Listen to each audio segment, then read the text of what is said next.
आज के वीडियो में बात करने जा रहे हैं बिलियन स्टार रितेश पांडे के बारे में। रितेश पांडे ने खींच दिया सबसे बड़ा लकीर।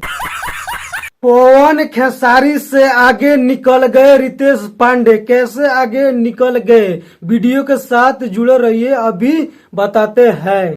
रितेश पांडे का न्यू वीडियो सॉन्ग आया है केला मौसमी। यूट्यूब चैनल वायरल भोजपुरी पर आया है। 12 घंटे में 32 मिलियन व्यूज आया है। सबसे बड़ा रिकॉर्ड खड़ा कर दिए रितेश पांडे।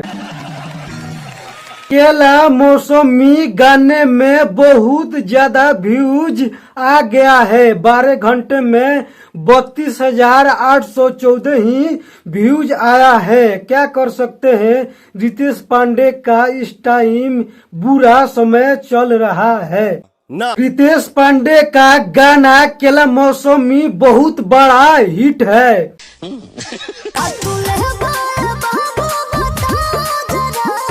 जवन जवन फल बेकतारू तवन सब लिहन उनकरा लाज लागता। लजले से काम चली हो।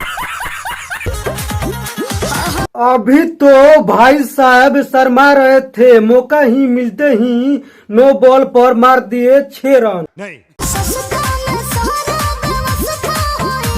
इतना सस्ता में पूरा व्यवस्था कर देती तो ले लो मर दे। ऐसन ऑफर बेर बेर थोड़ी आई हो।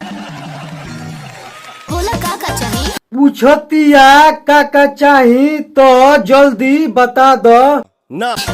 1 दर्जन केला दे दो।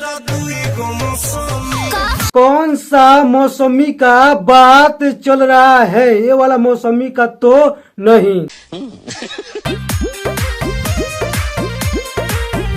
इनकरा हाथ में से फल काहे छीन लेलू हो, फ्री में थोड़ी लीहन, पैसा दीहन।